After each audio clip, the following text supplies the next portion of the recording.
Stay tuned for the Joan Quinn Profiles. As an editor for Andy Warhol's Interview, the Los Angeles Herald-Examiner, LA Style, and Detour magazines, Joan covered the social set, the Hollywood hotshots, the international art scene, the mysteries of food, the excitement of travel, and the fabulous world of fashion. Joan continues to find creative people on the cutting edge who make things happen. Here's Joan Agajanian Quinn. Hi, I'm Joan Quinn, and welcome to the Joan Quinn Profiles. Waiting to be profiled is actress Heather Sher and internationally famous artist Lynda Benlgis. Actress Heather Sher was born and raised in Marblehead, Massachusetts. She graduated from USC School of Theatre and studied at London's British American Drama Academy. She's worked on lots of LA theater stages like the Road Theater Company, where she was in the award-winning Millionaire, the long-running Jutopia at the Coast Theater, which was very funny. I saw it many times. And at the Odyssey's Lobby Hero, which was also a really great play. We'll talk about Broadsword at the Black Dahlia Theater, because Heather has this big, what would you say, a body of work on the big screen and the little screen. But did you always want to act? I did. You did? In Marblehead, Mass? Even in Marblehead, Mass. I sort of knew from when I was young, just doing local community theater and theater in New York and Boston. It was more the experience of, being in the company of actors in the community. But was there work in Boston for you? A little bit. I mean, there was enough to definitely get me excited about it as a child. I mean, obviously it's not a main hub. Right, but that was during your high school time. Yes. I see. Yes, even a little earlier and then through high school. And that's what led me to know I wanted to study it in college. Your mother, Jerry Sher, is into the arts too. Was she an influence? She was, I think. I mean, she's so creative on so many levels. She's an artist, a painter, she's a writer. She always was, just encouraging us to follow our dreams and never at all, explaining how hard it can be. How hard, because it is a hard life. It can be. But could you see it through her experiences? Yeah, I mean, she was really realistic as a role model. I mean, she had other jobs that gave a weekly paycheck or, more stability. Right. And she was a mom of two. And she also always pursued whatever creative process she was working on at that time as well. Some were lucrative, some aren't, for all artists. But I think that the spirit of the artist in her always made me think, this is possible. When you were in London, did you work as a student? Were you able to work? Yes. Well, I was a student, and we did do theater in our school. Oh, you did? But I didn't branch out or audition or anything. Oh, I mean, I was just soaking it all in, and the professors and everyone was so amazing. I know a lot of the schools and the drama academies would do those noontime little one-act plays at different little restaurants or underground bars. They were so great. So I wondered if you had a chance to do something like that. We didn't really participate in those. I wish we could have, but those are kind of amazing. And it's always nice to get theater out to people that aren't expecting it or able to get out there and go to a place. That's great.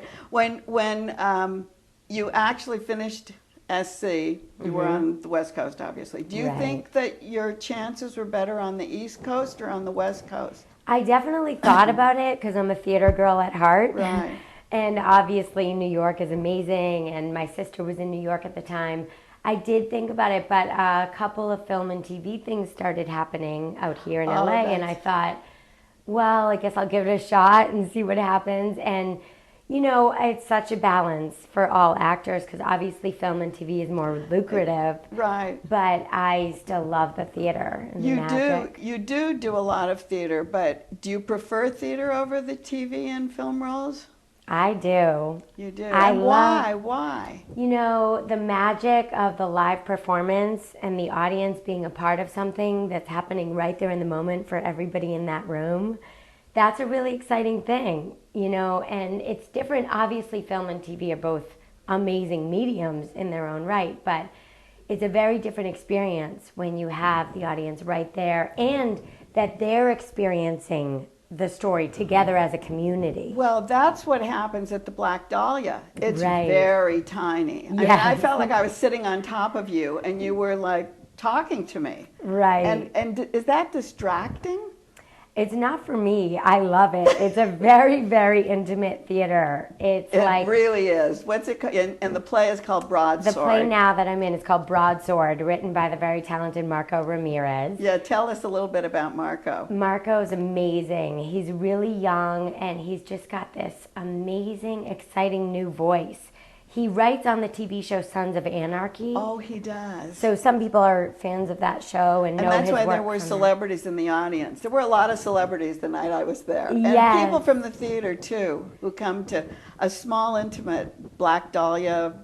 I guess it's even a black box. It isn't is, Yeah. yes, and a lot of big names come I because know. the Black Dahlia itself, the theater itself, is very reputable. You know, they always do amazing work and just win a lot of awards for I small know. theater. So tell us the story then. How did he write this? It's very bizarre. It is an And you interesting. expect to see a lot of music because that's how it's advertised. Broadsword is the name of the group, right? Right. Broadsword is the name of the band, and it's a bunch of guys that were in a band when they were in high school together. And now it's 16 years later. The band has disbanded. They've all moved on and gone to different parts of their lives. And one of the band members has gone missing. So they all come back for the funeral. And this is the first time they're all together in this basement in Rahway, New Jersey. Where they together used to again. rehearse. Exactly. So you get this, they're familiar with the territory and they Right. own things on the stage, right? Yes. I remember this when we were here, 15 years ago or whatever. Right. It brings up so many memories. And you can imagine, I mean, coming back for a funeral already comes with so much for any human being. But also there was a lot of resentment and just disappointment around what happened to the band, that they never really made it and they never got to go for it as a group. But that's so typical of high school Yeah. bands. It is. And they didn't seem very mature to me. Oh, really? Yeah, they didn't seem like they had really dealt with the problem that they were in high school and they just didn't make it. Right, right. And You know? and you felt like they were still hanging on Yes. to all that.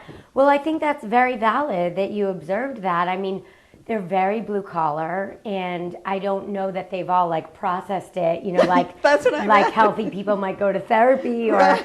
something like that. They're definitely still hanging on to it, which I think is kind of a beautiful part of the story that a lot of the audience clicks in with. Just like, oh God, That happened to me too. yeah, exactly. And just we talked about even me being an actor, a lot of people don't get to pursue their craft and they go become something else to pay the bills, and then they have kids and things happen in your life, and then they all come back, and just being together in that room brings up so much. Well, talk about that. Talk about your role, because your role was kind of, I don't know, in between, on top, behind Yes. the scenes. Right. I was the groupie. I was like their biggest fan in high school, which, also everyone can relate to, because I was like the neighborhood girl that was in love with all of them. That's right. And for me, actually, it's kind of a beautiful story to tell, because I didn't leave. I didn't move on. I stayed in that town. I'm like a townie.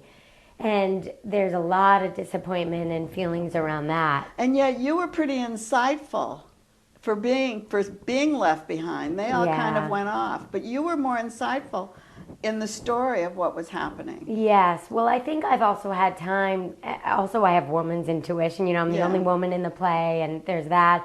But I think I've had time staying in this town and watching Richie, the one who's gone missing. I stayed with him and his mother, Gloria, and just kind of observed what went down. I did process it when you talk Yes. about them all not really being clear and maturing with their feelings. I feel like I did process it. And when they all come back, I'm like, oh my gosh, you guys, it's so Right. good to have them all back in the same room. But they're all different people, really, Right. once they come back. What about the directing? Who directed The it? director is Mark Saint Amant, and I knew him from the Road Theater Company. He's an award-winning director and actor who's awesome, and so super talented. He put together a really great cast. Everybody in it is really strong. And Did they have to be musical? no, They didn't, but they you didn't. think that they're going to be musical. Yes, And yeah. the ending just blows you. Blows you. does, Blows right. you away, right. Yeah, Marco, the writer, talked a lot about the ending with us because this play has been workshopped. When he was at Juilliard, it was workshopped there, and I believe it was also workshopped in Miami. And he talked a lot about that ending. People leave feeling different things, which I think is the beautiful thing about theater. It keeps the conversation going. But what did he want the audience to take away? Well, I don't want to give away too much. No, don't but tell, because it's a great surprise ending. It is. And I think, depending like your life experience and how you come to it, I think people take away different things from the ending and just kind of believe a different thing happened. Of course, I'm hopeful. I feel like my character is optimistic because, I love these guys. I'm their biggest fan. I'm the cheerleader. And being the cheerleader, being at home, really going back to your own personal life, because you were on the stage a lot and you did do a lot of TV, and then you had twins. Yes. So how is that to take off from this kind of treadmill of working so much? Yeah, motherhood was definitely a shock. And two at Especially one with time. twins, as you know. I know twins. I have twins, but how did you manage? How do you juggle? How did you get here today? Right. It's a good question. It's totally intense, but I have to say, motherhood has been such a refreshing, beautiful, magical surprise. I mean, I knew I would love it. I knew, I want to be a mom one day, but I never was like Earth Mother, thinking I'm going to be this amazing mom. And it took me by surprise how much I loved it.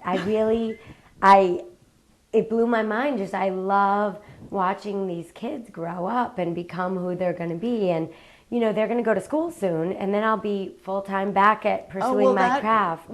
Does it help, do you think, the way you look at different roles?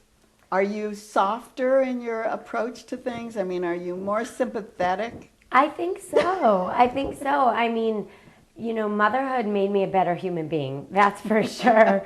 The amount of compassion I have for just other human beings, and also the patience and what it takes to be a mom and just breathe through all the chaos of it. I think it's made me appreciate the work more now. Yeah, I think that it's a different kind of maturity. Exactly. And the role I play now in Broadsword is a mother. Well, I'm glad that you took 2 minutes away from the twins and came to visit us. Thank you. Thank you so much. And don't go away. We'll be right back with Lynda Benlgis, who did this piece in the 60s.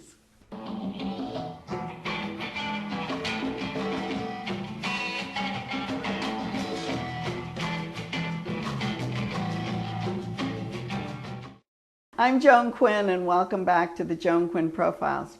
I'm here with artist Lynda Benlgis, who was born and raised in Louisiana.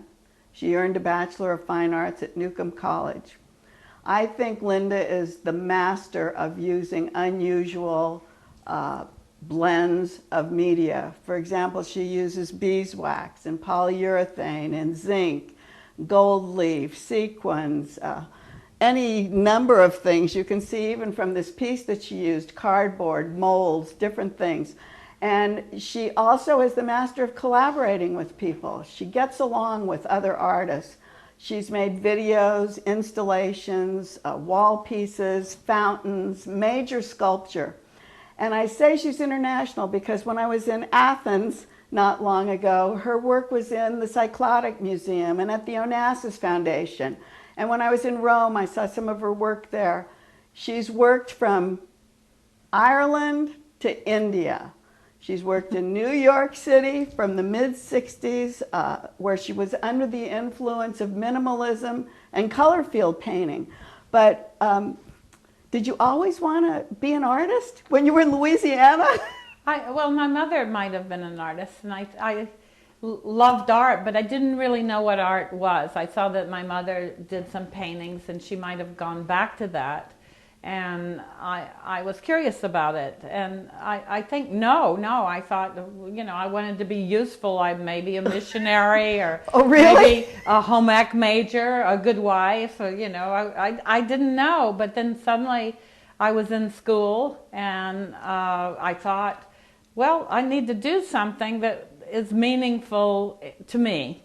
And I took a logic course, and I thought maybe I'll be a philosopher. And someone said to me, he was a great logician, Jason Xenakis, the brother of the musician Xenakis, that was also an architect working with Corbusier and built Anand Sarabhai's home. Oh, he did? Yeah. Corbusier did it. Corbusier did, but he worked with him. With Xenakis? Yes. Oh, I didn't know that. In this home, in fact, the Xenakis did the lamps for the Corbusier house. But it was so strange because I was meeting my philosopher teacher at my hometown, Lake Charles, Louisiana, when this house was under construction, basically, and it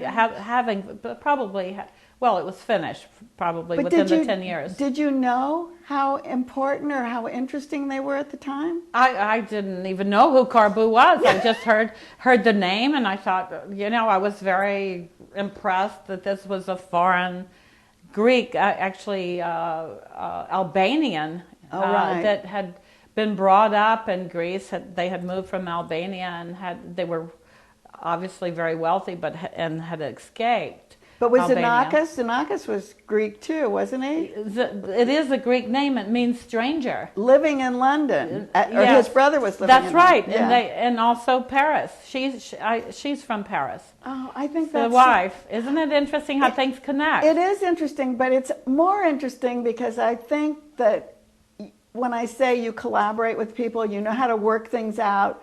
You're like a mediator, but that you but that you said you wanted to be a missionary and do good things because I think it all comes from a certain attitude. Yeah. Well, an attitude, wanting to share, big family, Yeah. But didn't you want to be an actress? Because you're in so many videos. Well, I love that. I mean, I really did love, the idea of either going to Los Angeles or to New York. Yes, that's what I was going to ask you next. Why did you choose New York first? Well, because I think that at Newcomb College in New Orleans, where I went to school, Tulane University, there seemed to be more artists coming from the New York area, and they came to influence you. Well, they were there. I see. There was a show of Klein, Franz Klein. There was a show of Rothko had been there the year before, so the teachers were doing Rothko-like work, very so color. Those were very color-oriented. Yes, I mean, one color-oriented. I might have gone to Houston. I didn't want to go too far away from home. My parents didn't want me to go, for instance, to Boston, to Wellesley, or something like that. And I sort of had a Harvard boyfriend, so I might have gone that way. But I stayed close to home. Oh, that's interesting. When you went to New York, where did you studio? Well, my studio, I didn't have a studio, so I went on the Lower East Side. I met somebody that was going to the Brooklyn Museum Art School, or knew about the Brooklyn Museum Art School, and then I met a Scotsman, and we moved in together, and then I had a basement studio, so I had to shovel the snow in order to get into the basement. No heat. So it was pretty limited. And then but I had a heater plugged in, and I started doing wax paintings because it made me warm. Is that right? Well, that was an idea too. But how did you actually start using those kind of, say, beeswax? I mean, that tells you one thing: you were cold and you knew the material. I knew the material. Had you I was learning with it? about the material. It reminded me of things that I had experienced: Halloween wax, latex rubber. So I was attracted to these materials, and it was just lucky that they also comforted me. It was cooking. It was, In a way, yeah. And fire. That's what Via said. Via painted the things in her studio. The flame in the stove, the pot. There you go. Things that you're talking about. That's wonderful. And they're beautiful paintings, all from the 60s again. When you used the latex, how did that come into your life? Well, I thought of pouring wax on the floor in that studio, I remember.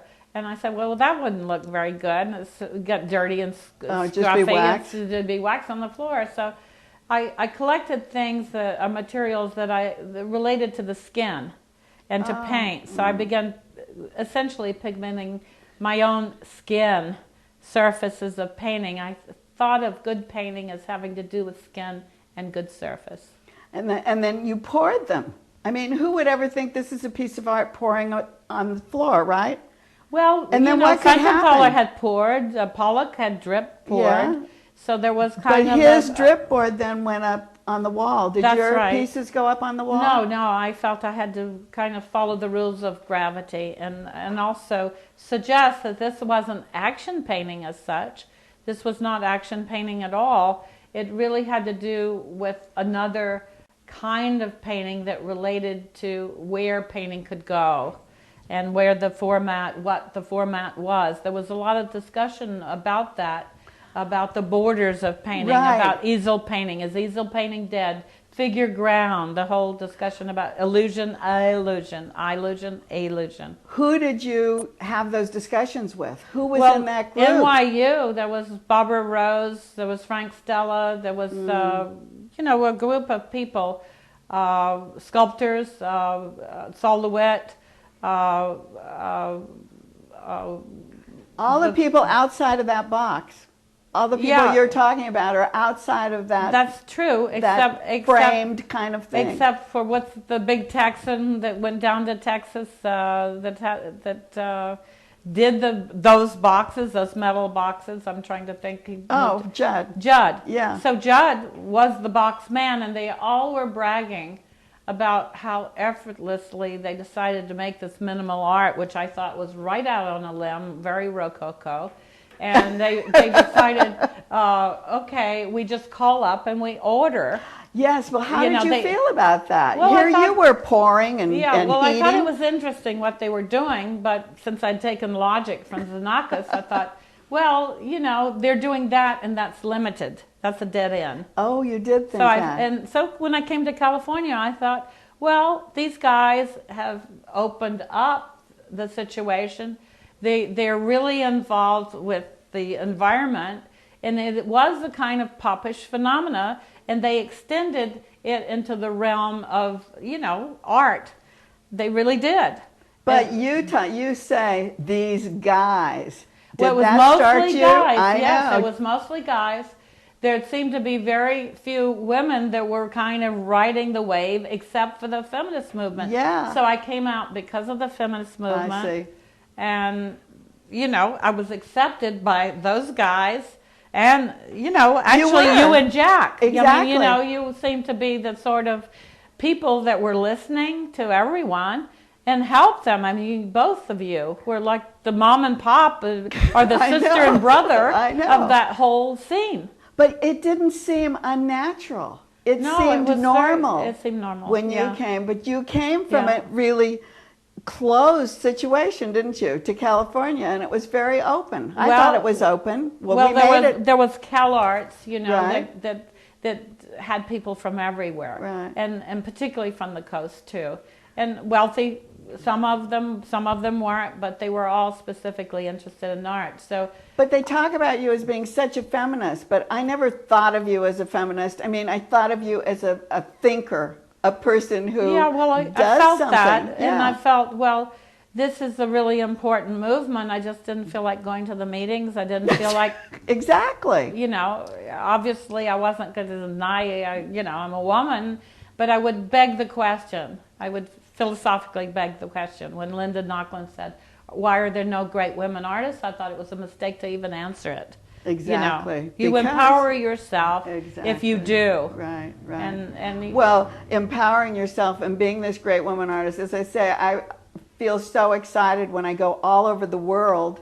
And I haven't seen the fountain in Ireland, but I know you work all over the world. And Dijon. Dijon, right. Yeah. So the show that's at MoCA, which I saw at the New Museum, which was in France and Belgium. Where else was it? It was in a lot of places. Well, it was in Dijon, the exhibition, and also in Holland. In Holland. And what do you call this exhibition at MoCA right now? Well, I don't Lynda know. Benlgis? I guess that's it. I don't know. There's a theme, and that's my. Originally, it started out to be a survey show, not a retrospective, and I think it still is a survey show in a way. Yes, because it doesn't include 7 or 8 everything curators. that you do. No. The other thing that I think is so fantastic is I saw it at the new museum. Yes. And I thought it's a very interesting show. I saw it at the MoCA, and I thought, this is a show I've never seen before. This is fantastic. That's good. And a lot of the works were done here. A lot of the ideas came from here. But why does that change? How does an artist look at that? The different spaces, the person who hangs it? What happens in a situation like that? I think a lot of it is well, the choice we added to the show, but also I think the space, as you know, makes a hell of a difference. They actually took works out at the new museum. We put works in, and John and I discussed it. We added some works, and many of the works were collected in this area. So Margot worked on that. So by the time, we got here, or we thought of adding on to it, Margot had done, and very sensitively had filled out the exhibition. Because it did look filled out, and it looked sensational when we saw it. Well, thank you. Oh, thank it's you. beautiful. And I have a lot of curators, plus the people with whom I've always worked. That's why I think there's a continuity. The Yeah. other thing is, you talked about things on the floor. There's pieces Yes. on the floor. There's pieces on the wall like Yes, this. yes. I have a piece like this that has, I always called it a fluff of hair on top. Yes, the flounce. The flounce, which is beautiful. The And- polypropylene and polystyrene with different refractive indexes. And what is this? This was a mold? That was actually molded over a rubber mold itself, or pressed into a rubber mold And it's itself, and then cardboard. pressed together when it was wet. Is it well, cardboard? it's pigmented paper. Oh, it's I see. paper is not but rags. So you wet gathered it? together, wet, and blended up in a blender as Right. if it were, a drink, and then pressed and colored, pigmented in different vats of color, and then pressed into this rubber mold. But no one would believe any serious artist could use those kind of sparkly things on it. And Well- this is an old piece that I've had in my house for years. And it looks very fresh. Doesn't it look yeah, great? and clean and not dusty. Thank you. It was a little dusty, but It has a little facial. yeah, just a little. You cast in bronze. Was something like this cast in bronze Well, it too? was the same form, and I thought of it as a kind of almost like a head. This is kind of like a horse head or an animal head, but it's also the reverse pinched in the center is a torso. Oh, that's how we talked about the So shape. I was doing the heads, the torsos, and then a vase form. It's almost like a vase form as well. So you these, I'm back to that. By the way, at the Texas Gallery, Frederica Hunter and Neon are showing glass pieces that look like the banjo. I saw those. They're beautiful. From Africa, the mask. I was always interested in masks from Africa. I began collecting even in high school. And you were influenced by India, spending a lot of time there. India, it was just so strange to sort of go there and then to like it. I was very afraid to go there during the Beatle time when they were there in the early 70s. The early 60s. 60s, right. Yeah. So it wasn't until the 70s and the 80s, late 80s, late 70s, 79, that I really was invited in 77, 78, but I didn't go there till really 79 and 80, and I just kept going back. Well, you've been there. And it was because of you we went there, and it was a marvelous trip, and I thank you. Well, thank I thank you for everything. And I thank you for watching today. Write to me at JAQUINN1 at AOL.com. Email. Bye.